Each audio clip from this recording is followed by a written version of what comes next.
आशा करता हूं आप सब बहुत अच्छे होंगे। मेरा नाम है सिद्धांत अग्निहोत्री, स्टडी ग्लोस पे आपका बहुत बहुत स्वागत है। एक मूवी आ रही है ओपेनहाइमर, मेरे फेवरेट डायरेक्टर क्रिस्टोफर नोलन की। जरूर देखिएगा, इनकी बायोग्राफी भी मैंने रिव्यू की है। जब न्यूक्लियर एक्सप्लोजन हुआ, जब न्यूक्लियर टेस्टिंग हुई, तो ओपेनहाइमर ने गीता का ही श्लोक पढ़ा था। संस्कृतज्ञ थे, आपको पता है कि नहीं ओपेनहाइमर। खैर, हम यहां पे आज न्यूक्लियर एक्सप्लोजन की बात करेंगे, क्योंकि जर्नल जो, देखो मैं थोड़ा सा पेन का कलर बदलता हूं, रिस्क एनालिसिस एक बहुत बड़ा जर्नल है, ठीक है।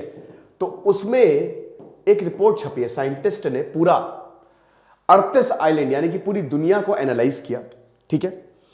13 फैक्टर्स थे और उसमें सबसे खतरनाक जैसे न्यूक्लियर वॉर हो गया, या एस्टेरॉइड टकरा जाता है, या सुपर वॉल्केनो फट जाता है।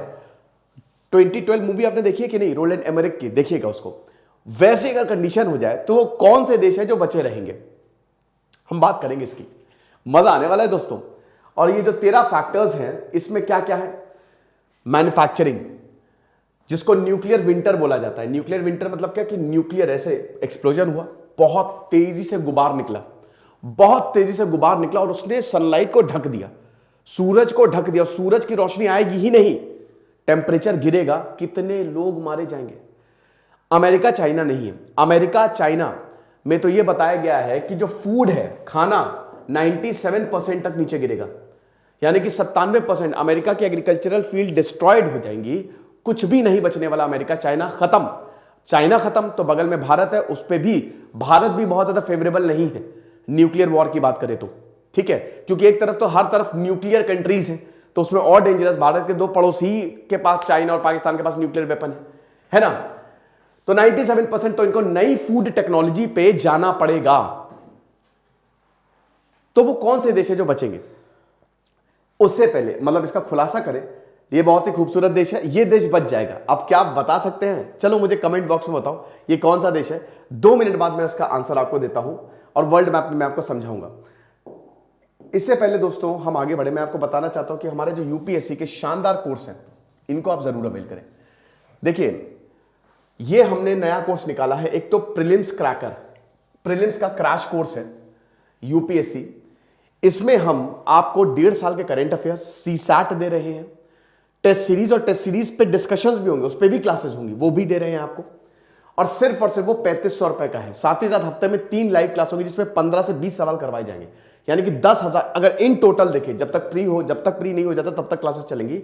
इन टोटल रिवीजन का बहुत ही शानदार मौका है, ठीक है। अगर यूपीएससी टेस्ट सीरीज की बात करें तो आप टेस्ट सीरीज भी अवेल कर सकते हैं। इसमें आपको टेस्ट सीरीज मिलेगी, टोटल 25 टेस्ट, 17 इस साल के, 8 पिछले साल के, 2 डेमो टेस्ट आप ले लीजिएगा। पिछली बार टेस्ट सीरीज से हमारे 35 डायरेक्ट सवाल आए थे और 25 टेस्ट आपको मिलेंगे। इसमें 2500 क्वेश्चन, उसमें डिस्कशन भी होगा। तो आपको बहुत ज्यादा फायदा मिलने वाला है, बहुत ज्यादा आपको फायदा मिलने वाला है। यूपीएससी 2023 कूपन कोड आपको यूज करना है, क्योंकि ये सिर्फ और सिर्फ 15 फरवरी तक ऑफर वैलिड है। चलो बात करते हैं भाई, ये जो खूबसूरत देश है यहां चले जाओ, क्योंकि यहां पे मैन्युफैक्चरिंग बची रहेगी। जो 13 फैक्टर्स है, फूड, खाना सबसे इंपॉर्टेंट है। खाने का प्रोडक्शन है या नई टेक्नोलॉजी है, नई फूड टेक्नोलॉजी, क्रॉप्स कितने डाइवर्सिफाइड हैं और खेती कैसी होती है, और सबसे बड़ी बात ये कितनी दूर है। तो यहां पे ऑस्ट्रेलिया है, ये ऑस्ट्रेलिया और न्यूजीलैंड। न्यूजीलैंड तो सबसे खूबसूरत देशों में से एक है। लॉर्ड ऑफ द रिंग्स देखिए, द हॉबिट देखिए, उसकी पूरी शूटिंग ही न्यूजीलैंड में हुई है। कितना खूबसूरत है। न्यूजीलैंड में 50 लाख की जनता है और सबसे हैप्पीएस्ट और सबसे बेहतरीन देशों में से एक है। कोविड-19 में भी कमाल का काम किया और जसिंडा आर्डन तो भाई जबरदस्त प्राइम मिनिस्टर रही है उनकी। तो ये ऑस्ट्रेलियन कॉन्टिनेंट जो है, साथ ही साथ सोलोमन आइलैंड भी है, वेनाटाउ भी है।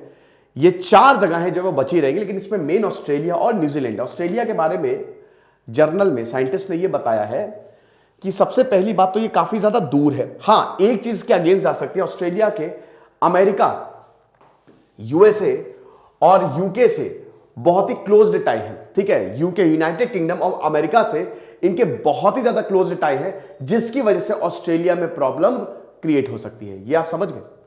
तो अब अगर ऐसी बात है तो क्या कर सकते हैं? कुछ नहीं कर सकते। जब भाई न्यूक्लियर वॉर होगी, अगर न्यूक्लियर वॉर होती है चलो अमेरिका तो पूरी तरीके से खत्म हो जाएगा, चाइना भी खत्म होगा बहुत तरीके से, अगर एपोकेलिप्स आता, अगर तबाही मचती है, लेकिन ऑस्ट्रेलिया और न्यूजीलैंड ही बचेंगे, यानी कि यहां से ही नई जनरेशन की शुरुआत होगी। सब कोई ऑस्ट्रेलिया या न्यूजीलैंड ही चले जाओ, है ना। तो इसमें मैन्युफैक्चरिंग, एनर्जी सेक्टर बहुत बढ़िया है, नई नई टेक्नोलॉजीज पे ये काम कर रहे हैं। और सबसे बड़ी बात है खेती। न्यूजीलैंड की बात करें तो उसको ज्यादा एडवांटेज है। जैसे ऑस्ट्रेलिया में एक डिसएडवांटेज है ना कि भाई देखो, यूनाइटेड स्टेट्स के रिलेशंस भाई क्वाड का ये खुद हिस्सा है, क्वाड का ये हिस्सा है। अब क्वाड का हिस्सा अपने में ही बड़ी टेंशन की बात है ना। टेंशन नहीं है, टेंशन मतलब जैसे भारत के लिए तो बहुत अच्छा है, लेकिन भाई अगर यहां पे अटैक होता है अब जापान और अमेरिका पे, तो ऑस्ट्रेलिया को भी आना पड़ेगा, तो वो एक अगेंस्ट में चीजें जाएंगी, ठीक है। लेकिन न्यूजीलैंड को बहुत एडवांटेज है, न्यूजीलैंड ओशन के पास है, एकदम चारों तरफ से समुद्र से, तो जो टेम्परेचर डिप होगा ना उसको काउंटर कर सकता है न्यूजीलैंड। तो सबसे सेफेस्ट है न्यूजीलैंड, फिर ऑस्ट्रेलिया, फिर वेनेताऊ और सोलोमन आइलैंड। तो ये बहुत ही अच्छा आर्टिकल था, स्टडी छपी थी, मुझे लगा ये कवर करना चाहिए, इंटरेस्टिंग लेक्चर था। हमारे कोर्सेज को जरूर अवेल करें। आप मुझे कमेंट बॉक्स में बताइए कि आपको क्या लगता है। वैसे न्यूक्लियर एनर्जी की अगर बात करें दोस्तों, तो सबसे डिस्ट्रक्टिव एनर्जी होती है, फिजन रिएक्शन होती है, आपको पता है ना।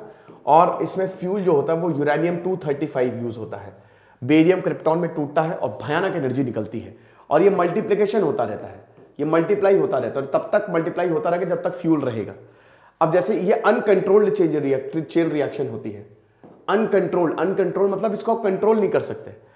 यही न्यूक्लियर, देखिए न्यूक्लियर रिएक्टर और न्यूक्लियर एक्सप्लोजन यानी कि एटम बॉम्ब में क्या फर्क होता है, दोनों सेम ही होते हैं, बट न्यूक्लियर रिएक्टर में हम कंट्रोल करते हैं, जो न्यूट्रॉन टूटते हैं ना, मल्टीप्लाई करते हैं, उसको कंट्रोलर और मॉडरेटर से उसको कम किया जाता है, ताकि वो मल्टीप्लिकेशन, जिसमें barium rods, barium and krypton rods, और उसके बाद हेवी बॉटल यूज किया जाता है D2O, जिससे मल्टीप्लिकेशन को रोका जाता है।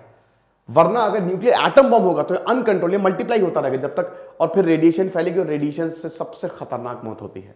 फिलहाल न्यूक्लियर रिस्क का इतना बड़ा खतरा नहीं है, बट आजकल जिस तरीके से आप देख रहे हो ना भाई, बहुत तेजी से आगे बढ़ता जा रहा है। 1991 जब कोल्ड वॉर खत्म हुआ था, तो भैया पूरी दुनिया के पास 1 लाख से ऊपर, जिसमें आधे से ज्यादा क्या 70 to 80% तो अमेरिका और सोवियत के पास थे। फिर इसके बाद जब डिसइंटीग्रेट हुआ सोवियत, तब जाके सबने न्यूक्लियर वेपन डिस्ट्रक्शन शुरू किया। बट अभी भी पूरी दुनिया में 15,000, सिपरी की रिपोर्ट के हिसाब से 15,000 के करीब न्यूक्लियर वेपन्स है, जिसमें सबसे ज्यादा अमेरिका और सोवियत के पास है। भारत के पास तकरीबन, हालांकि जितने न्यूक्लियर वेपन्स होते हैं उसको कम ही दिखाया जाता है, तो तकरीबन 250 के करीब है, और पाकिस्तान के पास थोड़े से ज्यादा है ना, खाली न्यूक्लियर वेपन ही उनके पास ज्यादा है। तो अब वैसे बोल नहीं सकते, क्योंकि देखिए रशिया यूक्रेन वॉर चली रही है, कई बार रशिया धमकी दे चुका है कि भाई न्यूक्लियर छोड़ देंगे, ये छोड़ देंगे, वो छोड़ देंगे, दिक्कत तो है। एनीवे, हमारा काम है आपको बताना, और एक और काम है कि आप यूपीएससी के कोर्सेज में जरूर अवेल करें, आपको बहुत ज्यादा फायदा होगा। दिस इज सिद्धांत अग्निहोत्री साइनिंग ऑफ।